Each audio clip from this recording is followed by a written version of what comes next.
Early morning আমরা একজন ভারতীয় নাগরিককে গ্রেপ্তার করা হয়। এটা হলো আপনার মতিনগর গিলামুড়া একটা জায়গা আছে, যারা একদম বর্ডার ফেন্সের সঙ্গেই। তো বিএসএফ এবং সোনামুড়া থানার সহযোগিতায় আমরা ওনাকে অ্যারেস্ট করি।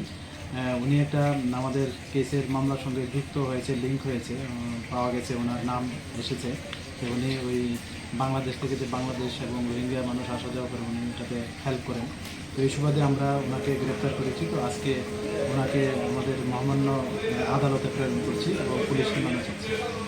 আরও কি এরকম রয়েছে যারা মানে বাংলাদেশ থেকে মানুষ ভারতে আসার জন্য সাহায্য করছে এরকম? এটা নিয়ে আমাদের তো বিভিন্ন কেস হচ্ছে এবং এগুলি আমরা পুঙ্খানুপুঙ্খভাবে বিশ্লেষণ করছি। তো যারাই ওর সঙ্গে যুক্ত আছে বা নাম আসছে, আমরা এগুলি ভেরিফাই করছি এবং নিশ্চয়ই তাদের আইনের আওতায় এনে আমরা তাদেরকে উপযুক্ত মানে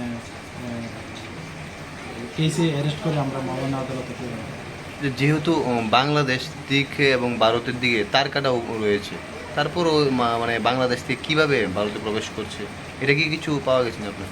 এটা যারা আসছে তাদেরকে অনেকে জিজ্ঞাসা মানে করলে বলে যে অনেক সময় তার কাটার উপর দিয়ে আসে, বিভিন্ন বাঁশ বা কোনো কাঠ ব্যবহার করে। আবার নিচে দিয়েও অনেক যে জল যাওয়ার যে রাস্তাগুলো, ওখান দিয়েও আসে।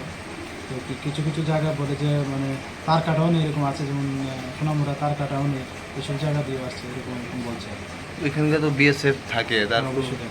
তারপরও মানে কীভাবে সক্ষম হয় তারা আসতে, এই বিষয়টা কি আপনারা উচ্চপদস্থ লোকের কথাবার্তা বলেছেন সেটা নিয়ে? হ্যাঁ হ্যাঁ, এই নিয়ে কথাবার্তা হয়েছে এবং উচ্চ আধিকারিকদেরও অনেক মিটিংও হচ্ছে। তো এইসব বিষয়গুলো যারা অথরিটি আছেন তারা নিশ্চয়ই এটা ওয়াকেবল এবং এ নিয়ে ভাবনা চিন্তা করছে এবং করছেন না যা যা করার। ওর নাম এবং বয়সটা? ওর নাম হলো নাজমুল হোসেন, বয়স 19 বছর, আর এমনিতে বাড়ি মতিনগর গিলামুড়া বাড়ি, যা সোনামুড়া থানা।